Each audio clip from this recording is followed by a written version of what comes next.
선물견 맛있다. 그래서 44번은 닮음입니다. 닮음. 무문관 제17을 읽을 건데요. 청새 술적사 석잔입니다. 조산 화상에게 어떤 수행자가 물었습니다. 청새 자기 이름이에요. 자기 이름이야. 에? 청새가 몹시 가난하고 외롭습니다. 스님께서는 저에게 은혜를 베풀어 구제해 주십시오.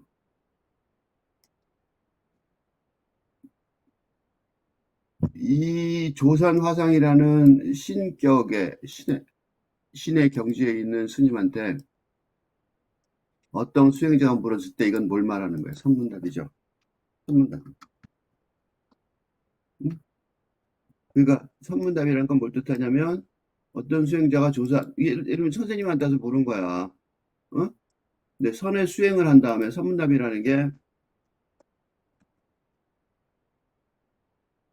선의 수행자가 어? 선의 수행자가 그 상근기나 적외선의 큰 스님에게 응?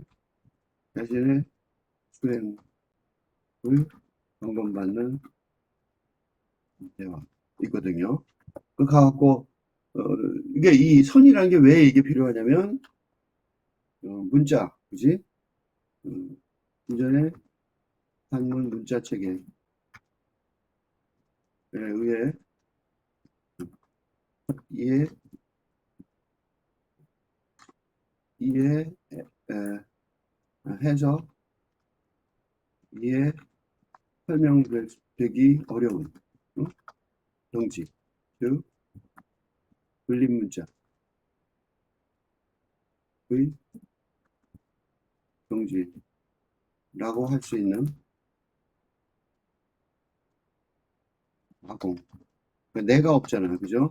내가 없는, 내가 없어지는 무화가 되는 음, 무화의 경지를 무화를 목표로 하는 수련 이게 학원기의 수련 과정이기에 그러니까 생각해 보세요. 내가 없고 내가 없다고 생각되는데 자아가 없는데 자아가 없이 질문하고 대답하는 거잖아요. 그죠? 선문답은 다 나를 제외한 없는 나가 없는 경지를 경지에서 하는 대화이므로 그지? 책이나 불러된 지혜를 통해 터득하기 아주 어렵다. 만약에 이렇게 책이라고 한다면 시적 상상력에 의한 책이나 그 이외에 산문적인 방식으로는 지혜를 전달하고 전달받는 게 거의 불가능한 깨침의 영역이기에 그거 어떻게 갔을 것 같아? 그러니까 이렇게 전달하는 게 뭐가 있어요? 산문적 방식 전달하는 게 개송처럼 개송 깨침의 노래 깨침의 노래 개송은 그렇게 되죠, 그죠? 개송은 그렇게 된단 말이야. 근데 그런 거 외에는 시는 공부를 제대로 못하면 좀 어렵잖아요, 그지? 그러니까 스승과 큰 스승과 큰 스님과 그러니까 상근기나 벽에서의 큰 스님과의 1대1 대화를 통해 자신의 수련의 수준을 점검받는 전통이 선불교에 있어 왔고 이런 과정에서 깨침을 인정받으면 그게 인가되면 그걸 전등, 전등. 빛을 전한다는 거죠. 빛을 전하는 거. 응? 그러니까 어, 스승의 경지를 제자가 이어받는다고 말합니다. 그러니까 이 선문답의 목표는 뭐겠어요? 스승한테 인정받는 거예요. 응? 선문답의 목표는 수행자가 응? 그 상금기나 격에서의 스승에게 자신의 경지를 인정받는 일인데 응? 우리 무문관에서 계속 보아왔듯이 응? 이제 응? 인정받거나 또는 인정을 받지 못하는 사례들로 구성되어 있습니다. 그렇지? 그러니까 이 무문관의 한문답은 말하자면 기말고사, 입학시험, 신이 되기 위한 입학시험, 뭐야 고소시험 현장이지 현장이라고 볼 수 있습니다. 이제 이러면 무슨 말을 하는지 알겠죠 이제. 그러니까 어떤 사람이 왔어요. 그 수행자가 왔어요. 수행자가 뭐라고 그러냐면 청세가 몹시 가난하고 외롭습니다. 스님께서는 저에게 은혜를 베풀어 구제해 주십시오. 말 그대로 들으면 안 되지 이제. 어떻게 말하는 거예요? 청세라는 사람이 이제 청세는 자기 이름 쓴 거예요. 수행자가 위에다 이제 손번하고 이름 쓰잖아. 그것처럼 청세하고 이름을 쓴 거예요. 그지? 청세가 몹시 가난하고 외롭습니다. 몹시 가난하고 외롭습니다. 이 말은 무슨 소리예요? 그러니까 이때는요, 이 가난과 외로움이 있죠. 특히 외로움에 대해서 우리가 요새 굉장히 애로움이 좀 문제가 되는 세상인데 이걸 엄청나게 생각할 수가 있어요. 무슨 이때 외로움은요, 외로움. 우리가 보통 외로움 그러죠. 이거는 론린이 있어요. 응? 외로움. 외로움과 결정적으로 다른 게 뭐예요? 고독이죠, 고독. 외로움이 요새 솔리튜드예요. 그러니까 이 외로움은 요새 외로움이 지금 세상의 가장 큰 문제 중에 질병 중에 하나죠. 정신적 질병 중에. 그래서 영국에는 외로움 장관까지 있잖아요.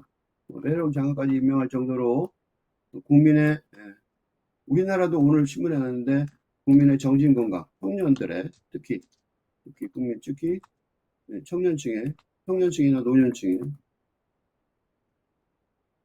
정신 건강의 위기 사태라고 할 수 있고 이건 너무 당연하겠죠. 왜 그렇겠어요? 세상이 바뀌니까. 이건 이제 그 위기 사태라고만 얘기하지만 내가 그 이유를 말하면 근대 시대에서 탈근대로의 혁명적인 시대 전환 상황이니까 구성원 대부분이 자신의 공동체에서의 위치나 또는 자신의 자아상, 자기의 모습 있죠. 자신의 내면의 모습 있죠. 에 대해 확신할 수 없어 하며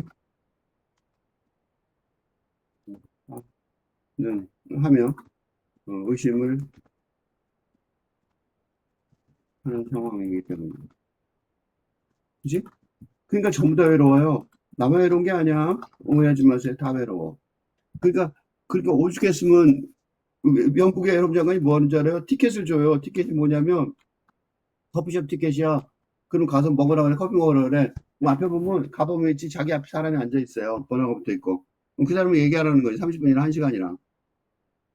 그게 정부에서 하는 짓이에요. 정부가 커피 값 주고 커피숍 가서 커피 마시라고 그런다니까.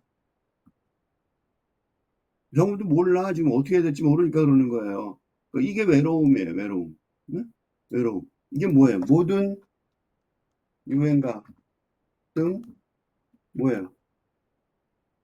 모든 대중예술, 그지? 모든 대중예술, 예술의, 응?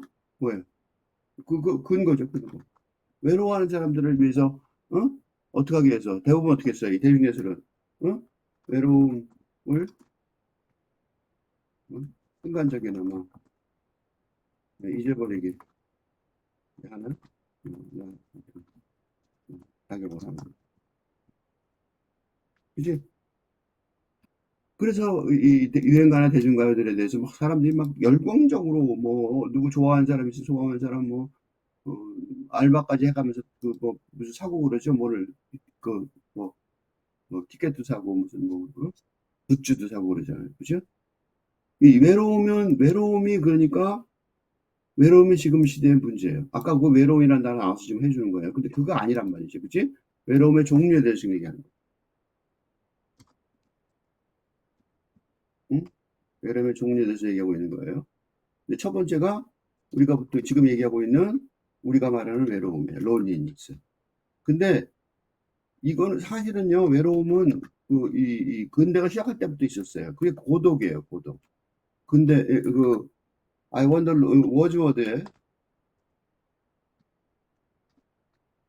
어, 워즈워드의 나는 구름처럼 외롭게 떠돌아 다녔다네. 수선화라. 외롭게 떠돌아 다녔다는. 음. 그게 수선화라고 그러는 거죠. 라는 시에서 시 마지막 사연이 근대시 청약법이에요. 뭐라고 써 있냐면 거기서 어, 혼자 혼자 카우치에 누워 있을 때 갑자기 그 수선화가 떠올라서 그걸 보고 창작을 했다는 거예요. 그러니까 고독한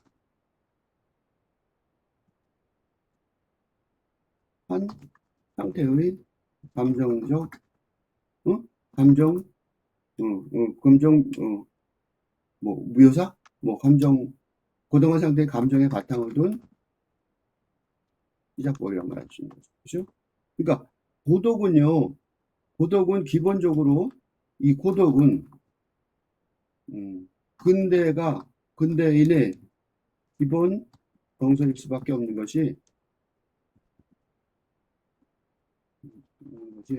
왜 고독이 생겼을 것 같아요?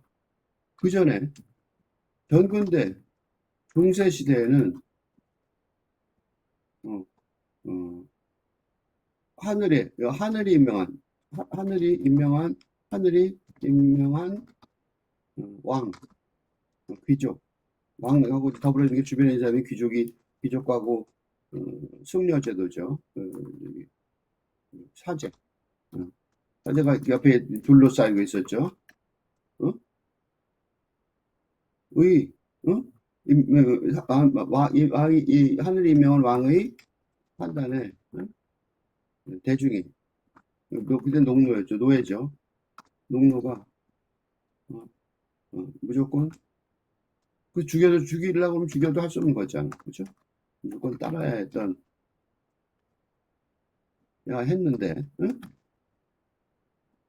이 프랑스 혁명은 정근대 시대를 파괴하고 어? 폭력적으로 파괴했죠. 근대 시대를 근대 시대를 새롭게 건설하는 과정에서 산부인권설 하늘이 인간에게 권리를 부여하였다. 이때 인간은 누구예요? 누구나 모든 인간에게 따라 법치주의 국가 그러니까 법 앞에서 평등한 거죠. 누구나 법 앞에서 평등한 법치주의 국가 근대 국가를 어, 창조하여 지금까지 내려오고 있는 거죠. 있는 중인 거죠. 이 물어 그러니까 어떻게 했어요? 가만히 생각해 보세요. 사실은 예전과 똑같은 사람인데 어느 순간 이게 이제 누구랑 비슷하냐면 이게 어떤 거랑 똑같은 거냐면 어느 순간 하나의 독립주체적인 정체성을 가진 개인으로 개인 즉 근대인으로 살아가는 권리가 있다고 부여를 받으니 무슨 일이 벌어졌겠어? 고독을 친구 삼아 살아갈 수밖에 없게 되는 거죠. 그죠? 그 고독은 근대인의 기본 저거예요. 기본 정서 상태예요. 이게 그래서 이게 왜 중요하냐면 보세요. 낭만적 사랑. 한번 생각해 보세요. 나는 너를 사랑해. 라는 낭만적 사랑의 기본 전제는 나와 너라는 독립주체적인 정체성을 가진 근대인의 응? 사랑, 선언, 고백이라고 부르죠. 고백이기 때문에 인 것도 어? 근대인의 응? 근대인이기 근대인의 근대인 그러니까 근대 가족의 응? 응, 응, 응. 근대 가족의 성립 조건이 이것도 같은 응, 기본 전제 그지? 그지? 성립 모의권도 근대 가족의 성립적인 것도 같은 맥락에서 그렇지. 이게요 교육도 마찬가지예요. 교육도 예를 들면 청소년 유아기 아동기와 청소년기를 거쳐 근대 교육이 진행된 다음 후 어느 순간 하나의 예를 들어 대학생이 되면 대학생이 그래서 대학생이 되는 거에 대해서 얘기가 많은 거예요. 대학생이면 사랑하고 연애하고 그럴 수 있다는 거 그게 그 얘기예요. 되면 하나의 독립 주체적인 정체성을 가진 존재로서 취급되는데 어? 어떻게 돼요? 심정적으로는 아직 그지?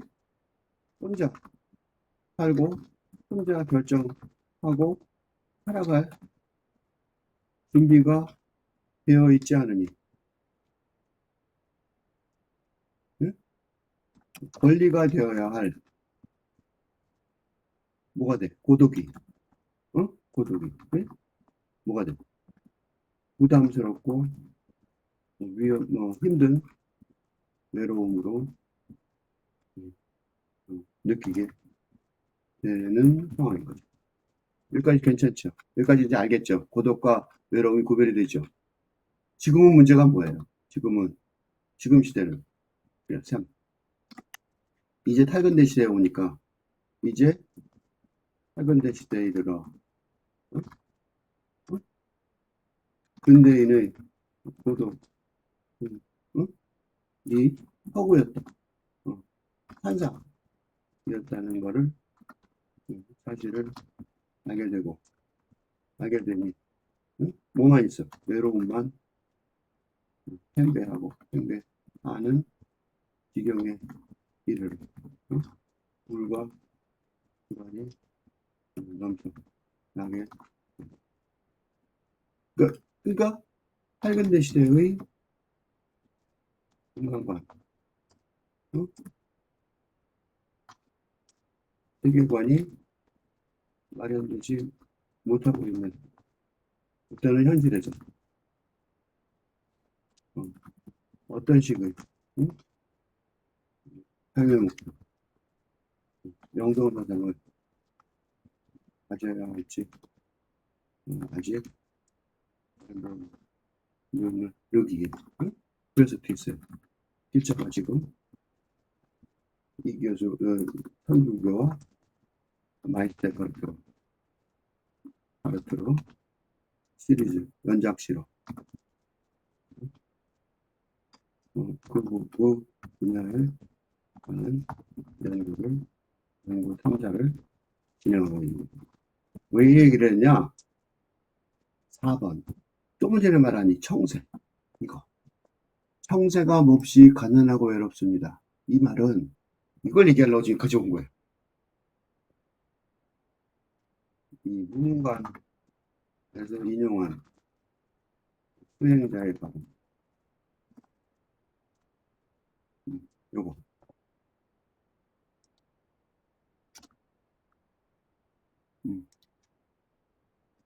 청새가 너무 가난하고 외롭습니다. 이 얘기를 우습게 볼까봐 내가 지금 길게 얘기했어요. 이거는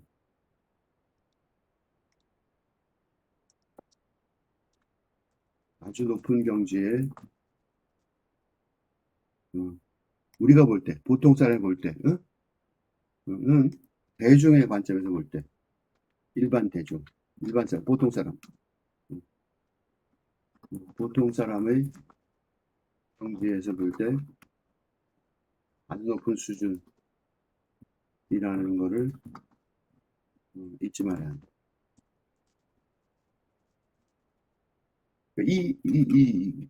누구야? 아까 말한 그 조산 화상 있죠? 조산 화상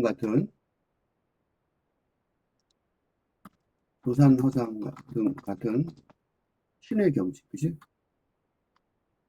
신의 경지에 도달한 선수님에게 자신의 이름을 당당하게 외치면서 청사, 청새, 난 청새야. 응?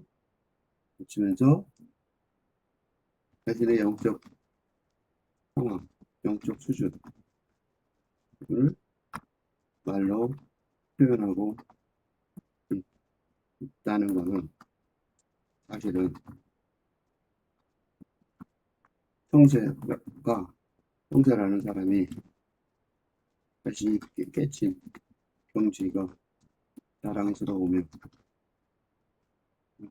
그 수준을 부산 화장이 인정해 주기를 바라는 마음을 담고 있는. 청새가 몹시 가난하고 외롭습니다. 이 얘기는 그러니까 난 가난하고 슬프고 외로워요 하고 불쌍한 얘기가 아니라, 그러니까 이거는 오해하지 말아야 된다. 이거는 여기서 이제 다시 갈게. 하나 더. 이거 수준이 하나 더 올라가니까. 가난하고 불쌍한 사람이니 도와주세요 라고 어처구니 없이 잘못 뭐 때문에 2번의 수준에서 1번의 수준에서 1 외로움, 그죠? 2 고독, 이 수준에서 이거 1과 2는 일상의 수준이었잖아. 외로움과 고독. 라고 1 외로움, 2 고독의 일상적인 세계관의 수준에서 어처구니 없이 잘못 해석할 수도 있음을 알아야 합니다. 청새의 그 외로움은 뭐예요? 자랑스러움. 그것도 소위 고독보다, 근대인의 고독보다, 근대인의 필수라고 할 수 있는 고독의 수준 차원보다 훨씬 더 높은 영적 수준을 자랑합니다. 청새가 외롭습니다 라고 말할 땐 뭘 뜻하는 거예요? 그러니까 이게 이제 해석이 돼요? 그러니까 청새는 외롭다고 위로해달라는 위로해달라고 달라는 부탁이 아니라, 부탁이 전혀 아니며 뭐예요? 그러면 자신이 천상천하 유아독존 우리 헛가무니 물표처럼. 응? 천상천하 유화독전이 뭐예요? 천상천하 유화독전. 천상천하. 하늘과 땅에서 유화독전. 유화독전. 세상에 자기 혼자만 남아 잘났다고 뽐낸 태도. 유화독전. 그렇게 얘기하잖아. 자, 이건 뽐내는 태도가 아니라 세상에 자기 혼자만 잘날 수 있다는. 응? 응. 응. 즉, 하늘과 이 세상에서 나만 홀로 존재하고 있다. 라는 아까 부처님의 말씀처럼. 무슨 소리야? 성세 자신이, 응? 그런 경지에 도달했다는 주장입니다. 그럼 가난하다는 뭐예요? 가난하다는. 그러면 여기서 가난하다는 어떻게 해석돼요? 그러니까 청세의 가난은 무슨 가난이에요? 응? 속세에서의 가난이죠. 속세의 관점에서 볼 때 가난이죠. 영으로 볼 때 가난이 아니라, 응? 뭐예요? 휴가. 집을 떠나는 거죠. 휴가. 그러니까 휴가한 스님들이죠. 수행자들의 세계의 관점에서 볼 때는 뭐예요? 다를 다 버리고, 응? 아공이나 무아가 되었다는, 응? 응? 그러니까 청세가 몹시 가난하고 외롭습니다. 이건 뭐야 그러니까? 어. 요컨대 이건 뭐예요 그러니까 한마디로 정리하면 청세가 요 얘기 하나 하라고 지금 요 얘기 하나 하느라고 좀 길게 말한 거야. 이거 착각하는 경우 많거든요. 어? 청세가 몹시 가난하고 외롭습니다는 라는 말은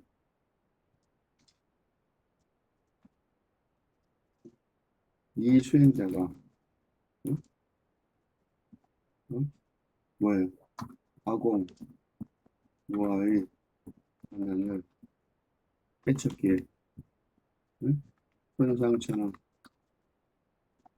유아독존 우리 순회 경지 응? 응? 도달한 것 같습니다. 했습니다. 입니다. 이를 인가해 주십시오. 그냥 네? 이제 문법이 좀 이해가 돼요? 그런 뜻입니다. 그래서 청세가 몹시 가난하고 외롭습니다. 스님께서 저에게 은혜를 베풀어 구제해 주십시오. 이건 또 무슨 뜻인지 아시겠죠, 이제? 은혜를 베풀어 구제해 주십시오. 이 말은 또 무슨 뜻이냐면, 이제 번역이 되죠. 음, 그러니까,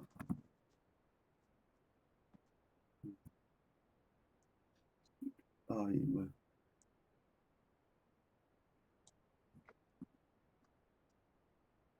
스님께서 은혜를 베풀어 구제해 주십시오라는 말은,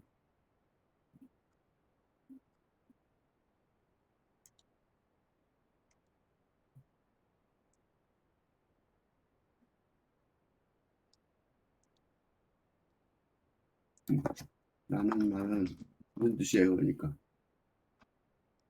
신의 경지에 계신 부산 화장님께서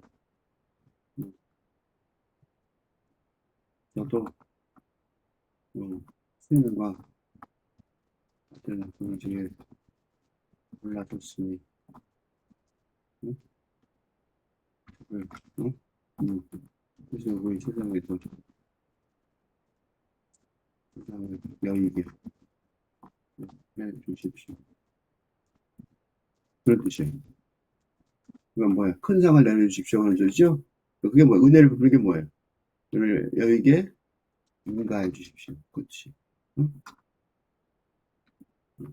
신의 경지에 계신 조사님께서 저도 꽤 부탁하오니 저도 스님과 같은 경지에 올라섰으니 응? 저도 저를 이 세상에 이 세상의 세상을 열게 인가하십시오. 라는 어, 라는 주제. 음. 근데 이렇게 되면 이제 스님이 어떻게 대답할지 보겠죠. 그러니까 이게 큰 스님이 되는 게 쉬운 게 아니에요. 어떤 수행자가 느닷없이 나타나갖고 이러는 거예요. 나 거의 신의 경지인 것 같아요. 응? 좀 가르쳐 주세요. 괜찮아요? 뭐 이렇게 얘기하는 거예요. 응? 그런데 스님이 뭐라 그러냐면 화상이 그를 청새 아사리 하고 불렀다. 그가 네 하고 대답하자 화상이 말했다. 청원의 백신의 집에서 빚은 맛있는 술을 석 잔이나 마시고도 아직 입술을 적시지 못했다고 하는구나. 냉정하죠, 뭔가. 뭐가 잘못된 거지? 그런 생각이 들죠. 근데 우리가 이 사람을 못 만났어요, 아직. 그럼 뭐가 잘못됐는지를 요 글 속에서 바라봐야겠죠. 그걸 알아채는지 안 알아채는지, 그지? 왜 조산 화상은 성대의 깨침을 능가하지, 음, 응? 라고 질문하는 것이 응? 이 화두에 질문하게 하는 것이 이 화두의 목적. 음. 어떻게 알 수 있어요? 이것만 보고 아는 거야. 이것만 보고. 이것만 보고 어떻게 아느냐? 이게 이제 이것도 시험이지. 누구의 시험 문제예요? 이거는 이게 바로 어? 선생님들을 직접 만나기 어려운 현대인에게 현대인이 선택할 수 있는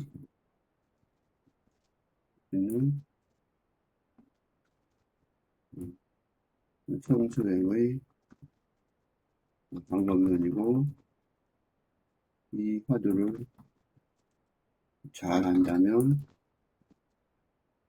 어느 정도의 깨침이 있다고 스스로 평가할 수 있습니다. 그지? 그래서 지금은 이렇게 읽는 걸로밖에 없으니까 그래서 읽으면서 할 수 있다는 거예요. 이거에 대해서 그러니까 어떻게 됐어요? 그래서 이런 화두들에 대한 후대의 첨가된 말들이 아주 많습니다. 그지? 많다는 거. 나도 지금 하고 있죠. 그죠? 여기서 지금 나도 하고 있잖아요. 그것처럼, 이제 근데 이 오현 스님이죠. 오현 설악산, 백담사 주지, 설악산 전체 큰 스님이었죠. 그 오현 스님이 이 무문관을, 에, 지금 이 문관, 이 위에 있고 있는 이 문관을 번역을 하셨는데, 대부분 별소리가 없었는데, 요거는 여기다 붙였어요. 이런 말을. 뭐라고 붙였냐면, 조산 화상의 청세라는 이름은 아무래도 이상하다. 청세의 오식이 아닐까. 이게 세금이잖아. 세금은 좀 이상하다는 거야. 그죠? 이 이름이 한자말이 좀 이상하다는 거예요. 청세의 오식이 아닐까, 그거야. 뭐 이건 뭐 한자 얘기니까 뭐 문제가 없어요. 수행자가 찾아서 뭐라 그러냐면 가난하고 외롭다고 한 것은 청승이 아니다. 응? 청승을 떠는 게 아니라는 거야. 청승 알죠? 청승이라는 게 뭐냐면 궁성스럽고 처량한 원자, 청승을 떨다 이런 말 있잖아. 그죠? 청승을 떠는 게 아니란 말이죠. 뭐야? 나도 수행할 만큼 했더니 이제 어디 내놔도 부끄러워질 정도가 됐다. 내가 아까 전에 해석한 거랑 거의 같은 말이죠. 그 자비를 베풀어 구해달라고 한 것은 이것을 인정해달라고 한 것이었다. 여기까지는 되죠. 그러나 조상화성의 반응은 냉정하다는 거예요. 나도 이 정도로 가난해졌다라고 자랑하는 거는 응? 그거는 그 건방진 마음가짐으로는 진정한 가난을 성취했다고 보기 어렵다는 거예요. 응? 이미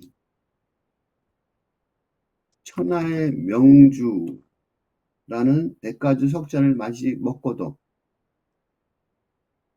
천하의 100가지 중국 음식, 중국 술 중에 유명한 술이 많죠. 어? 먹지 않았다고 겸손하는 척하는 자세가 뭐가? 뽐내는 마음이 남아있는 증거라는 실체인 거죠. 뽐내는 마음이 남아있는 증거. 어? 잘난 척한다 이거야. 난 이제 신이죠? 그쵸? 막 이렇게 잘난 척하는 게 그게 문제다라고 했다는 거죠. 그럼 내가 이제 다시 해석을 해보면, 화상이 그를 청새아살이라고 불렀다. 그가 네 하고 대답하자. 요게 틀렸어요. 여기. 뭐가 틀렸어요? 청새아살이라고 불렀어요. 근데 네 하고 대답했어요. 여기 시험에 떨어진 거예요. 조산 화상이 청새아살이. 알고 있었어요, 이 사람 이름이. 청새아살이라고 플레임을. 보자. 네, 라고 대답한 건, 대답한 게, 그말고서 신이 되는 국제의 낙제, 하려고. 왜 증거가 되는지 아시겠어요? 왜 증거가 돼요? 어,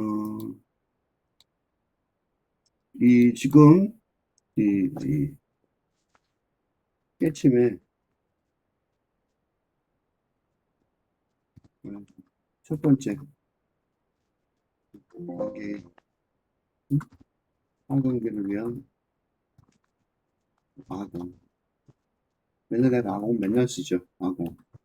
그거는 무엇을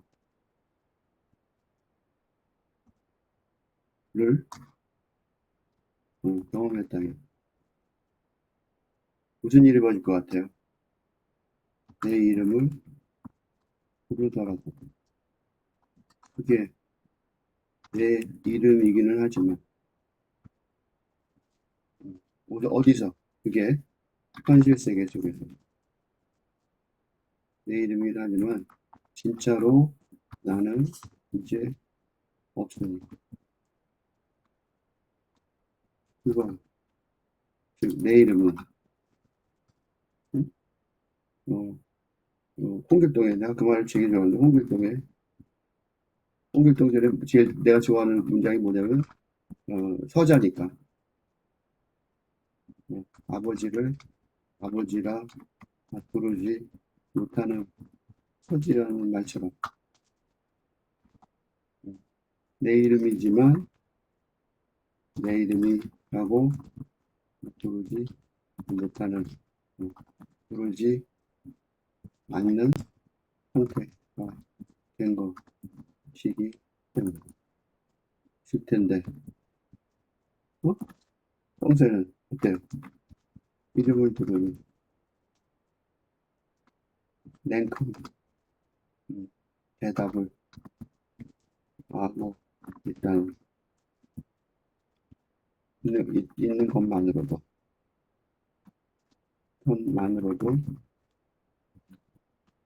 그가 하고 무아의 경지에 충분히 들어가 있지 못함을 알 수 있다. 응? 청세한 건데 그 자체가 틀렸다고. 아무리 스승이 불러드려도, 아무리 스승이 이름을 자기 이름을 부르더라도,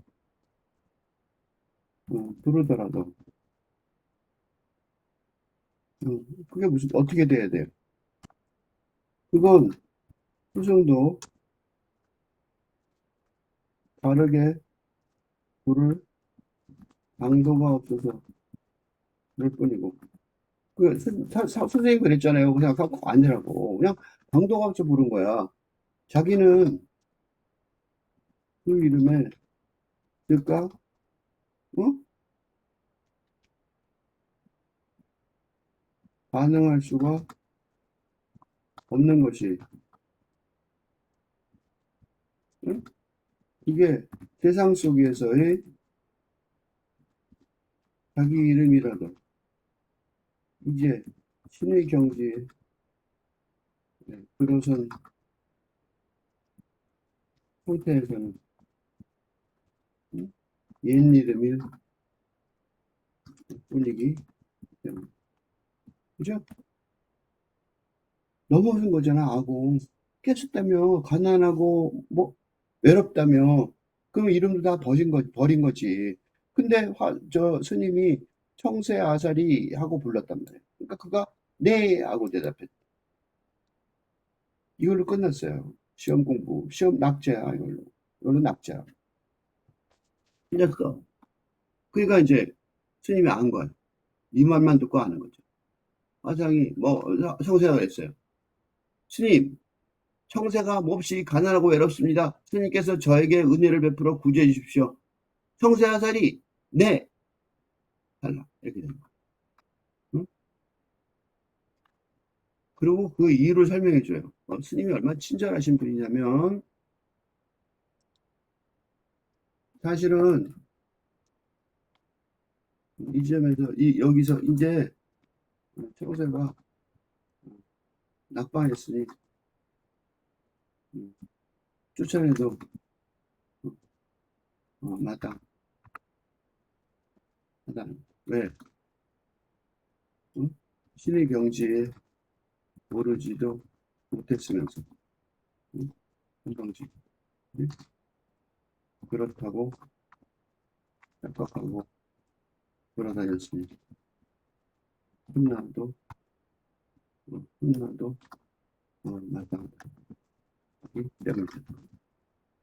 그런데 부산화사는 자비심이 아주 커서, 어, 낙제의, 탈락의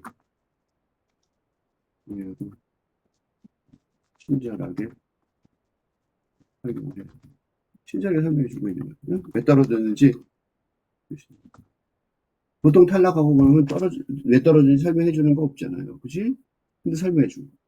뭐라고 설명했냐면, 청원의 백신의 집에서 빚은 술, 맛있는 술을, 청원의 백신의 집에서 빚은 맛있는 술. 이거 우리는 모르는 술이에요. 근데 이건 어떻게 하냐면, 조산 스님도 알고, 청세도 아는 아주 좋은 술. 이게 이제 어떻게 하냐면, 이 술을 어떻게 하냐면, 이 청원의 백신회가 자기가 굉장히 좋은 술을 담그면 스님들한테 보내준 거예요. 지금은 술을 안 마시지만 옛날에는 이런 거 관계가 없었거든요. 그러니까, 저 상납받은 거죠. 청원의 백신에 상납받은 술이 있단 말이에요. 그치? 그 이제 한 잔도 이게, 그러니까 알려준 술이니까, 그러니까, 아껴서, 한 잔씩, 어, 마신 경험이 있을 거란 말이에요. 경험을 공유하고 있기 때문에, 네, 이걸, 음, 설명의 자료로 사용하고 있는. 응? 그러니까 청원의 백신의 집에서 빚은 마시는 술을 한 잔도 아니고 뭐야? 적잔이나 마시거든. 적잔이나 마시거든.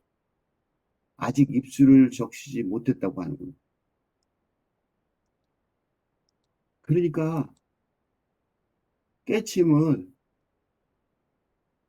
그러니까 적잖이나 마셨단 말이에요. 어? 그러니까 이게 좀 혼란스럽죠. 왜 혼란스럽냐면 역발상이라고 그래요. 역발상의 사고방식이 필요한데, 시적 상상력이 필요한데, 응? 석잔을 마셨다는 게 뭘 뜻하는 거지? 석잔을 마셨다는 것이 중요한 거는,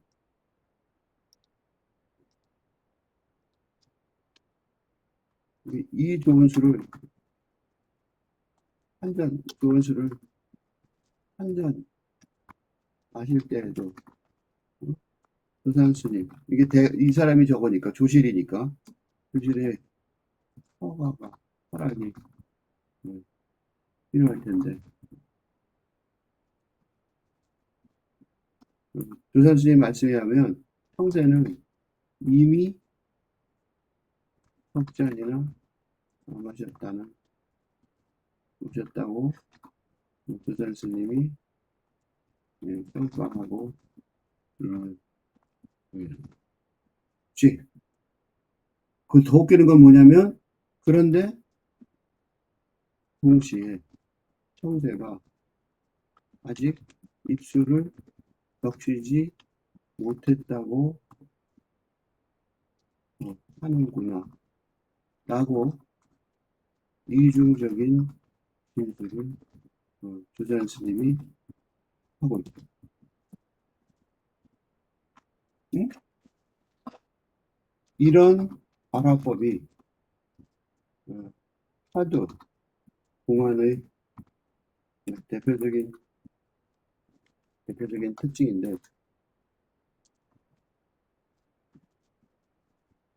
이는 왜 이런 공안을 쓰냐면 사람들이 안악하게 머리를 써서 논리적으로 합리적으로 공안이라도 불임문자인데 을 함정으로 불임문자의 공안이라도 해서 이에 설명하려고 하는 경향이 있어서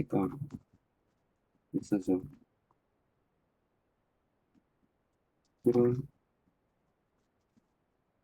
부작용을 막기 위해 언어도다 말이 안 돼, 그지? 말이 안 되는 말로 말이 되는 경향이 말이 안 되는 것 같지만 말이 되죠. 이게 이제 그 조주 스님의 그 계획에는 불성이 있습니까? 없다. 없는 게 말이 되냐고. 다 있다면서 불성은 모두한테 왜 없냐고. 똑같은 거지 여기. 석잔을 마셨는데 입술을 적시 못했어? 말이 되냐고, 그지? 모순이죠, 모순. 이 모순, 이런 모순이 수행자의 의문,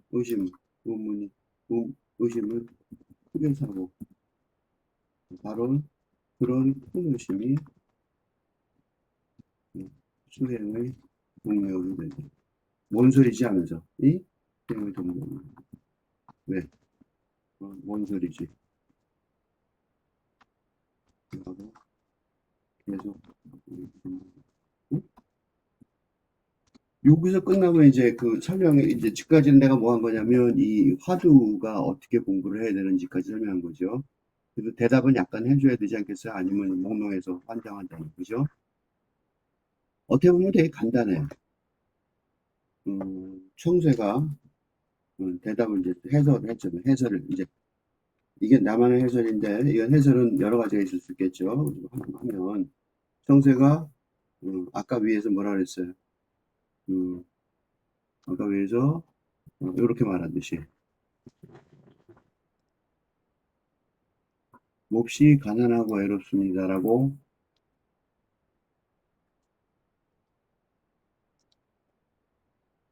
라고 자신의 영적 수준을 설명한 것으로 보면 평소에는 아주 부지런하고 열심히 수행자다. 왜냐하면 가난과 외로움이 계속해서가 난리 에서와는 정반대로 이 풀과 세계에서는 가장 큰 덕목임을 잘 알고 있기 때문에 그치? 그치? 속세를 버리고 외로운 건 뭐야? 천상천하 육아독전에 신의 세계가 왔다는 거잖아. 그치? 그러니까 잘하고 있는 거야. 그치? 공부를 잘했어요. 그치? 공부를 잘한 거죠. 그래서 뭐라고 말했어요? 공부를 잘하는 걸 실천하면서 어? 독전이나 마시고도 하고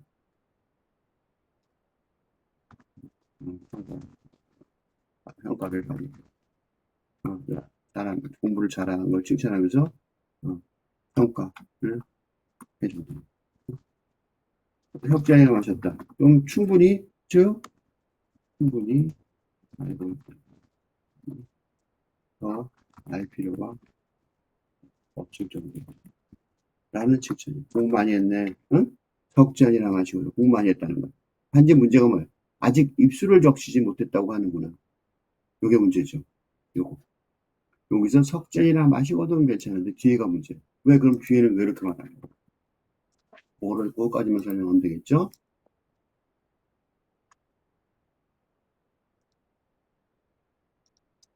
나는 냉정한 평가의 뒷부분. 이게 뒷부분이 냉정한 평가가 되는 거죠. 뒷부분, 앞부분만 있으면 냉정한 평가가 아니잖아. 석잔이나 마시고도 좋은 말이잖아. 그 괜찮은 거예요. 근데 이제 뒷부분 있죠? 뒷부분 때문에 이제 이 스님이 이제 혼내는 것 같은 느낌이 드는 거죠. 근데 이 냉정한 평가의 뒷부분, 이 뒷부분, 이 의미하는 바는 뭐예요? 의미하는 바는, 응? 음, 그 수행의 단계 중에서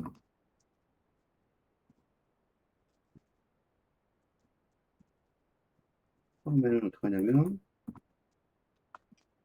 수행을 단계하는, 공부하는 도중에 어떻게 되냐면, 처음에는 듣고, 성문이라고 해요, 성문. 성문이란 말이 있나? 아니지, 이게 아닌데. 요거, 성문. 부처의 설법을 듣고 사제의 이치를 깨달아 아란이 된 물체죠. 즉, 불법을 듣고 그 개요를 알아차린 수준의 수행자가 되는데, 응? 이 처음, 석잔이나 마시고도는, 응? 요거는,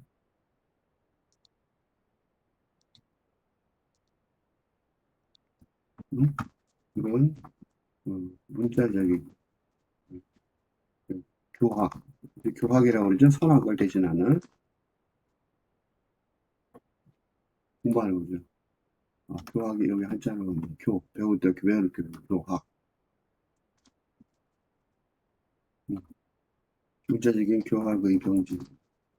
응. 그래서 우수한 성적으로 필요하였음을 인정. 어, 음, 음? 그런데 아직 입술을 적시지 못했다는 평가는 무슨 소리야? 그러니까 짐작이 되죠, 이제. 는 평가는 몸으로 그 줄기를 제대로 어, 수행하지 못하고 있다. 술 마시는데 입술도 안 적셨어요. 그게 무슨 소리야? 입에 제대로 되지도 못한 거죠, 그죠? 있으면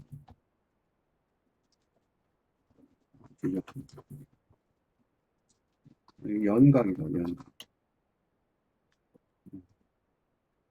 요거예요. 홀로 성자 같은 거예요. 그러니까 이 인연을 깨닫는 거지. 인연을 알아서 깨닫는 거. 인연을 알아서 깨치는 수준까지 수준으로 진행되어야 하는데 네, 그건 아직 경험해보지 못한 것으로 한다. 그래서 어떻게 했어요? 그래서 청세라는 코칭이라고 될까?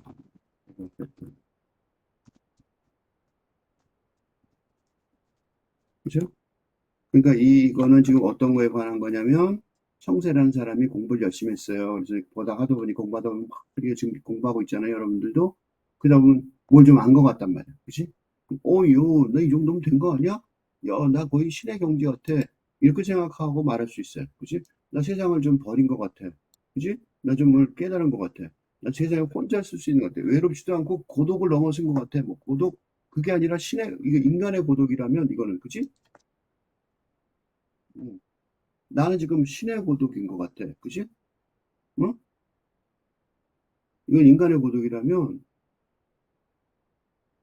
이거는 자신 있겠다는 경지. 응? 이때 이건 신의 고독이란 말이야. 그지? 어처구니없이 잘못해서 쓸 수 있는 거야. 뭘로? 그래서 신의 고독이란 말이야.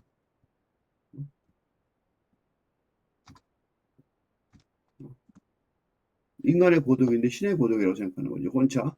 그래갖고 이제 청색함 없이 가난하고 외롭습니다. 스님께서는 저에게 은혜를 베풀어 구제해 주십시오. 나는 이게 신같이 되게 성경하고 똑같은 데가 같은데 되는 것 같은데요? 근데 스님이 물어봐. 성세하살이 네. 지금 뭐예요? 연각은 전혀 모르는 것 같다. 그죠? 그러니까 뭔가 교화기 경지에서는 놓지만 깨지는 수준, 즉 선악의 경지.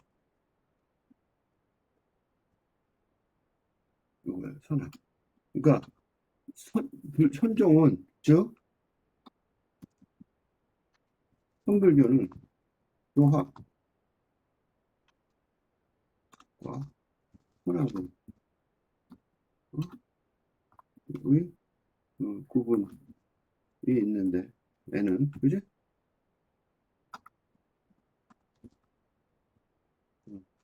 처음에는 누구나 불교 대학이 있어요. 다 대학마다 그 수련 과정이 있다고. 교학의 과정에서 공부를 하고 어느 정도 수준이 되는 현실이 하나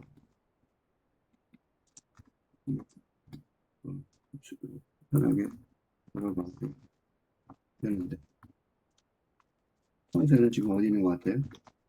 선학에서 교학에서 우수한 성적을 받았지만 아직 선수련의 진정한 그지? 알지? 못하는 거 보이죠 이제 그죠? 그래. 그래서 이제 스님이 너 공부 잘하는 거 알아. 근데 뭐 진짜 술 마셔본 것 같진 않대. 술을 먹긴 먹었는데 술 맛을 아는 것 같진 않아. 뭐 이렇게 얘기하는 거지. 그죠? 술꾼들한테도 잘 통할 얘기죠. 그러니까 이제 이걸 갖다가 이제 아이스테카르트 보면 깨침의 길은 그럼 어디까지 가야 다 가는 것일까 이런 질문하게 되죠. 그래서 이제 아이스테카르트를 읽어보면 모든 닮음은 탄생을 뜻한다고 대가가 말한다. 되게 멋있는 말이죠. 근데 무슨 소리인지 잘 모르겠죠. 무슨 소리냐면 어, 뭔가 생겨난단 말이에요. 탄생은 뭔가 생겨나는 거잖아. 알이나 뭐 어, 새끼나 이렇게 생겨날 때, 아이나 이렇게 생겨날 때 말이죠. 그 생겨나는 탄생, 생명의 탄생이죠. 그러니까 생명의 탄생은 어디서 시작돼요? 탄생이 됐다. 뭐가 생겨났다. 그러면 뭐가 새로 생겨났다. 생명이 아니어도 탄생. 옛날 생명의 탄생을 얘기했지만 사실은 생명의 탄생을 비롯한 별의 탄생, 우주에서 모든 탄생은 생겨난 거죠. 새로. 즉 생겨난 작용. 뭘 기준으로 해요? 이 모든 게 생겨났어요. 생겨나면 뭐를 기준으로 해요? 삶음. 응? 삶음을 기준으로 한다. 뭐가 생겨나서 생겨난 거는 다 뭔가요? 닮은 거가 생겨난 거죠. 그렇죠? 돌이 잘라서 돌이 두 개가 됐어요. 두 개의 닮은 돌이 생긴 거라. 그죠? 모든 닮은 탄생을 뜻한다고 말하는 거예요. 그러니까 뒤집어 말하면 뭐냐면 이거 뒤집어서 어려운 말이니까 아니까 이제 그 마이스 데카르트가 요렇게 모든 한 삶은 탄생을 뜻한다라고 말한 대화가 말한 걸 갖다가 해설을 해주는 거예요. 뭐냐면 태어나지 않으면 닮음이 자연에서 발견되지 않는다. 그러니까 자연에서 예를 들면 꽃이 있어요. 꽃에서 씨가 되고 씨가 다시 나중에 거기서 씨앗에서 꽃이 나죠. 그죠? 꽃에서 열매가 씨가 나오면 거기서 다시 닮은 꽃이 피어나듯이. 그죠? 그러니까 어, 굉장히 깊은 심오한 삶의 진리를 하나 보여주는 거죠. 닮음, 그죠? 그 닮음이 있으려면 어떻게 돼요? 거꾸로 말한 거예요, 이번에는. 거꾸로. 닮음이 있으면 거기서 태어남이 있는 거고, 태어나지 않으면 닮음도 없는 거죠. 그죠? 그래서 자연은 이상하게 닮은 꼴이 있어요. 그렇죠? 자연 속에 보면, 우리가 자연 속에 다니면서 헷갈리지 않는 건 풀은 풀이고, 풀은 다 풀을 닮았고, 그죠?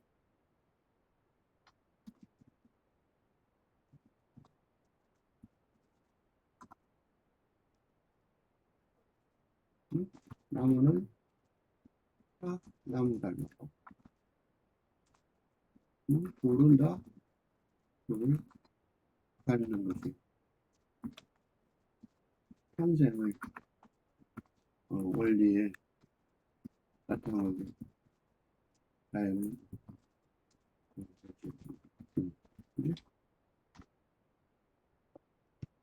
그러니까 불도 얘기하는 거. 이거는 나는 지금 굉장히 쉬운 얘기를 아주 쉬운 얘기했죠. 쉬운 예를 들었는데 에크하르트는 거기서 한 걸음 더 나가요. 더 나갈 수밖에 없어요. 왜냐면 끝까지 가야 되니까.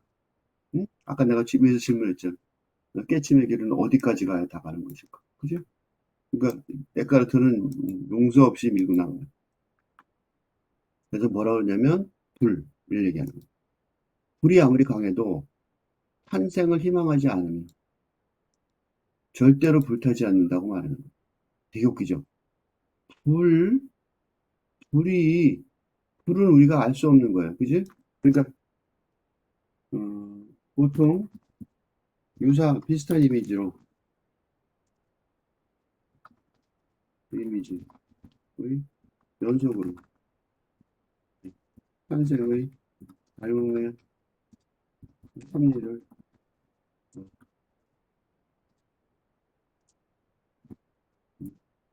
쉽게 알 수 있는,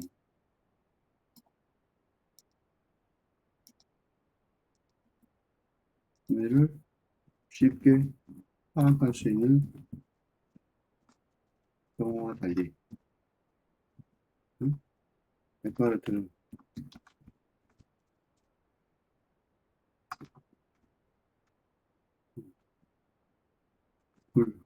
불을 예를 들면서, 만약 자연의 섭리가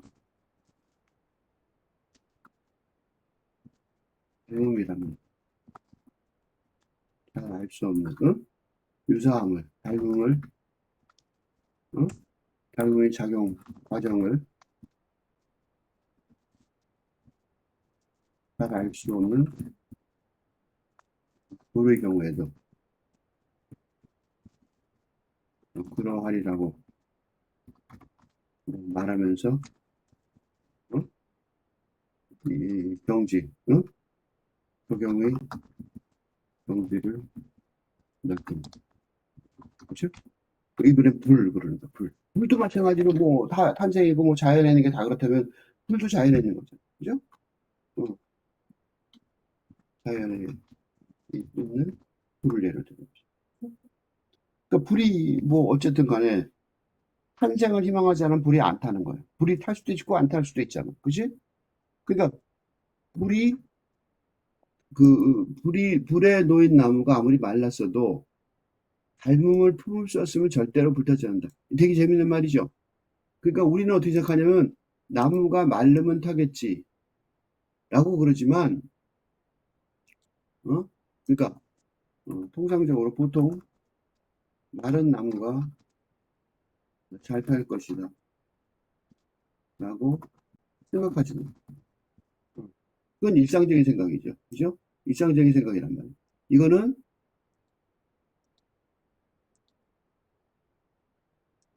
이건 육체, 정신, 감정의 차원에서의 물질주의적인 사고방식일 뿐이고, 어? 영성사상, 그지?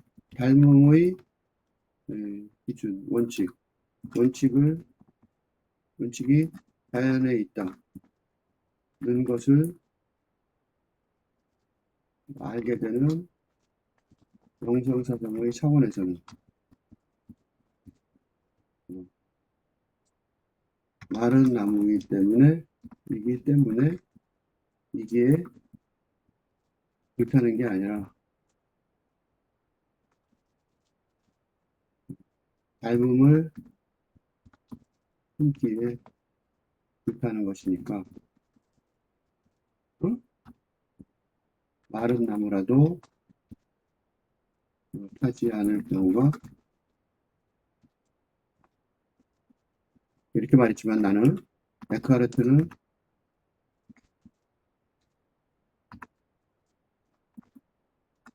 더욱 단호하게 절대로 불타지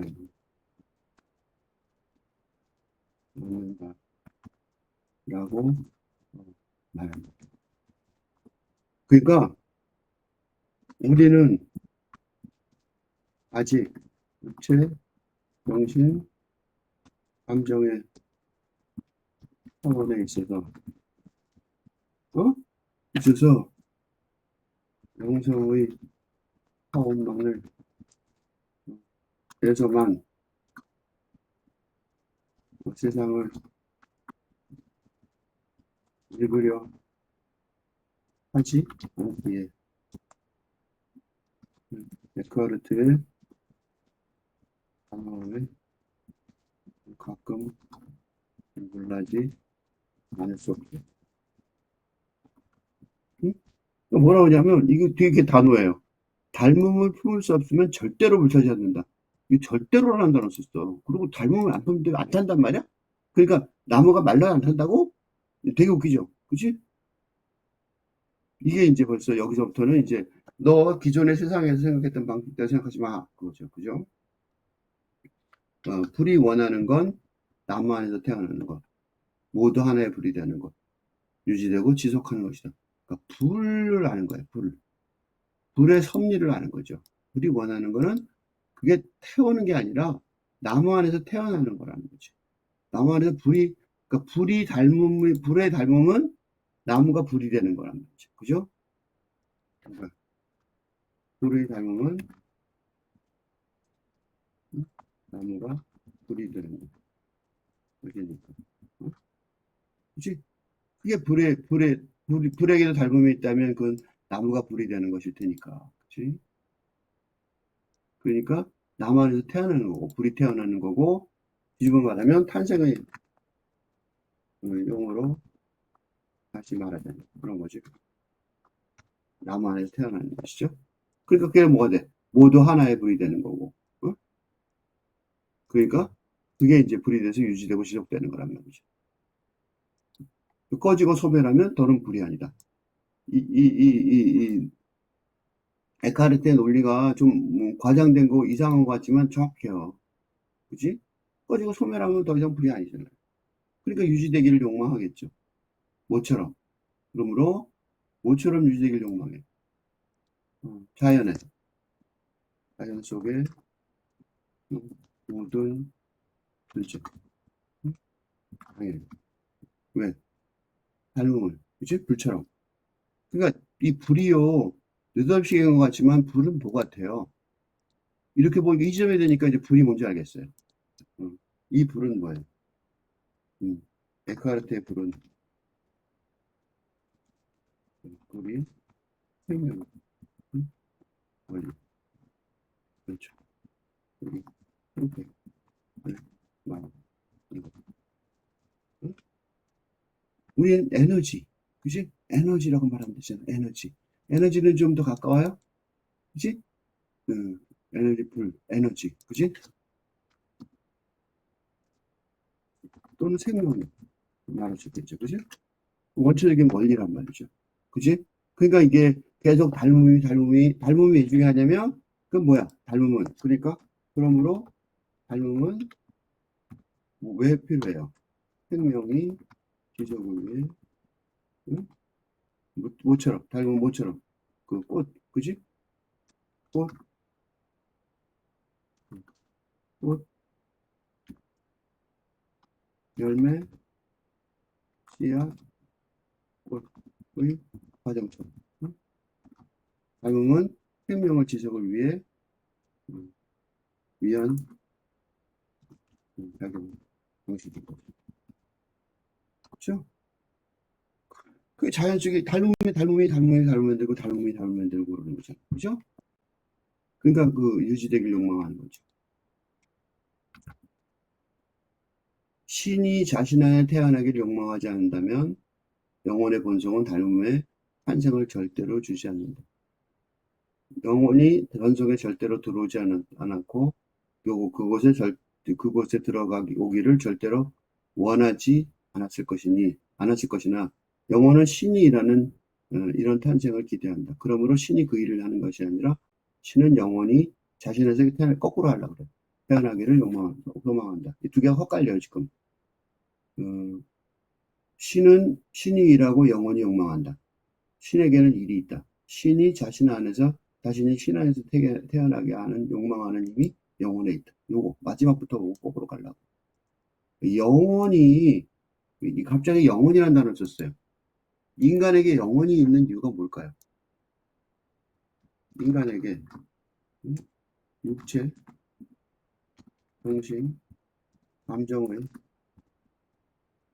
차원 외에 영혼이 있는 이유 무엇일까? 어? 영혼이 왜 있어요? 어, 어. 물질주의자들은 영혼을 믿지 않는 물질주의자들은 안 믿죠. 물질주의자와 달리 응? 응. 죽음 이후의 존재성, 영, 스피릿을 믿기, 응? 살아있는 동안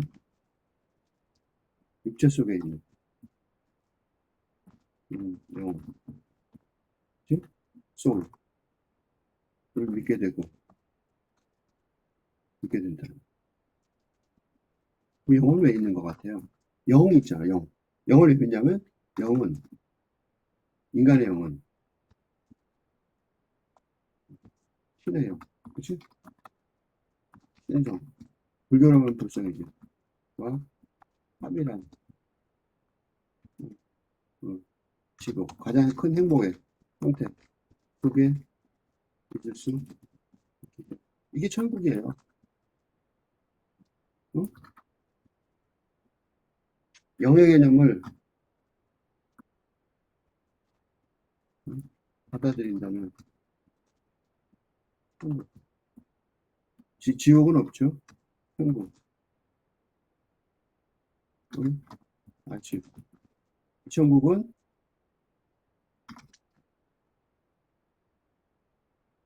살아있을 때나 뭐 죽어있을 때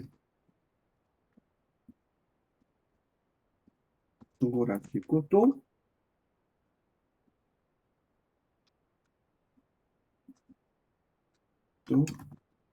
태어나기 전에 탄생 이전에 살고 응? 무명 이전에 불교는 무명이라고 그러죠. 무명이 탄생이죠. 밝지 않음이죠. 알고 응? 선생은 가정입니다. 이게 영혼이에요. 그럼 신하고 영혼은 왜 있을 것 같아요? 그러니까 영혼이 왜 있어요? 영혼은 신이 자신의 신 안에서 태어나게 하는 욕망과 힘이 영혼한테 있다고 볼 수 있는 거죠. 그죠? 그러니까 영혼이라는 개념을 생각하지 않으면 신이라는 개념, 영성이라는 개념을 생각할 필요가 없고 신이라는 개념을 생각할 필요가 없는 거예요. 그런 사람이 물질주의자들이에요. 그런 사람들을 제외하고 모든 사람들은 그런 사람들 죽은 다음에 어떻게 돼요? 몰라. 할 때 문제인데 뭐 죽은 다음에 일을 왜 걱정해? 태어나기 전에 어땠어요? 그런 거 왜 걱정해? 이렇게 생각하는 사람들이 물질주의자들이거든요. 과학자들도 그렇죠. 근데 요새 과학자들도 아니죠. 과학자들도 좀 많이 바뀌었어요. 그렇게 갖고는 도저히 아무것도 안 된다는 걸 알았으니까. 그러니까 요 문장이 이제 이해가 되죠. 그러니까 자신이 신 안에서 태어나게 하는 욕망과 힘이 영혼에 있는 거. 영혼이라는 건 원래 그런 거야. 영에서 나온 거니까, 그지? 영혼이라는 게 영이 지금 육체 속에 있는 영혼이니까, 그렇죠? 이게 육체 속에 영이 육체 속에 있을 때, 그지? 음, 영을 믿으니까 죽은 다음에 그러니까 죽음 이후의 존재성 영을 믿는다면 영혼을 믿을 수 있는 거예요. 그러면 살아있는 존재 우리는 지금 영을 모르니까 영을 안 보이니까 영혼에 대해서 얘기하게 되는 거죠. 그래서 우리는 맨날 영혼 얘기를 하는 거예요. 왜냐면 육체하고 같이 섞여 있는 그 육체 그럼 영혼은 뭐냐? 영혼의 욕망과 힘은 뭐냐? 신이죠, 신. 그지? 신성과 합의를 해야 되니까 신성과 합이라는 지복의 상태를 알고 있다는 거니까 그러니까 자신이 신 안에 태어나게 하는 욕망과 힘이 영혼에 있을 수밖에 없어요. 여기까지는 되죠. 그러고 나서 거꾸로 돌아가서 보면 돼. 그 거꾸로 읽었으면 좋아. 신이 자신한테 태어나기를 욕망하지 않는다면 영혼의 본성은 닮음의 탄생을 절대로 주지 않는다. 이건 무슨 소리냐면 자연이 닮음의 섭리에 따라 온갖 탄생의 신화가 진행되지만 그러니까 다안에서는 다 닮음이 생겨서 꽃도 닮고 닮은 꽃들도 있고 닮은 풀들도 있고 닮은 나무들도 있죠. 그리고 그게 풍경이 되잖아요. 그치? 그렇지만 이 영혼의 입장에서 볼 때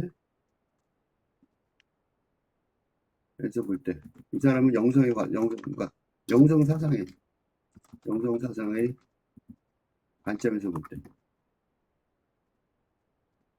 응? 자연 속의 닮음의 탄생은 응? 신, 응? 의 탄생을 전제로 하지 않는다면 무의미할 뿐이다. 그죠? 그래서 그 말을 뒤집어서 이렇게 말한 거야. 신이 자신 안에서 태어나기를 욕망하지 않는다면. 그러니까 신의 흔적이 계속 자연 속에서도 있어야 되는 거죠. 그죠? 그렇지 않다면 영혼의 본성은 닮음의 탄생을 절대로 주지 않는다. 이제 요거 조금 이해가 되실지 모르겠어요. 조금 더 세속적인 표현을 한번 해볼게요. 사랑하는 사람들의 영혼, 진심으로 사랑을 한다면 영혼의 차원에서 응? 영혼의 차원에서 무슨 차원? 영혼의 차원. 이것도 좀 우리 지금 공부하는 식으로 얘기하면 영성의 차원이죠. 영성의 차원에서 응? 만나기를 교류하기를 소망하게 된다는. 즉 이걸 다른 말로 하면 신이 자신 안에서 태어나기를 욕망하게 된다. 신은 뭐예요? 신과의 교류죠. 즉 신과의 교류. 이게 왜 중요해요? 신성과의 합일이죠. 이게 왜 중요해요? 신과의 교류, 신성과의 합일이 왜 중요해요? 이게 뭐예요? 지복, 지복한 행복, 행복, 이게. 응? 그래서 신이 자기 안에서 태어나기를 욕망하게 되는 거예요. 그렇지 않다면 영혼의 본성은 닮음의 탄생을 절대로 주지 않는다. 그래서 만약에 음, 이런 가능성이 그러니까 없다면 자신과의 닮음, 이라는 관점에서.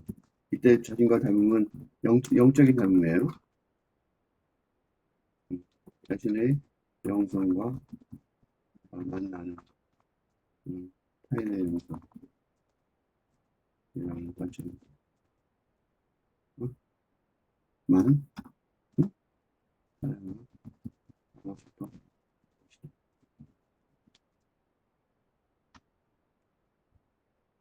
그 영원히 본성에 절대로 들어오지 않았고 그곳에 들어오기를 절대로 원하지 않을 것이나 영혼은 신이라는 이런 탄생을 기대한다. 영성은 솔직히 말해서 세상에 살고 싶은 생각이 없었을 가능성이 많단 말이죠. 그렇지만 영혼이 만약에 세상 속에서 살아가고자 한다면, 그러니까 영이 세상 속에서 살아가고자 한다면, 영이 육체 속에 들어가면서 원하는 유일한 소망, 뭐예요? 신이 같이 일하기를 바라는 것이기. 그죠? 혼란스러운 것 같지만 굉장히 정확한 표현들이에요. 그러니까 그런데 신이 그 일을 하는 건 아니에요. 신이 하는 건 아니라고. 신이 그러니까 이게 참 묘한 얘기인데 신이 그 일을 하는 것이 아니다. 이 소리는 무슨 소리냐면 당연히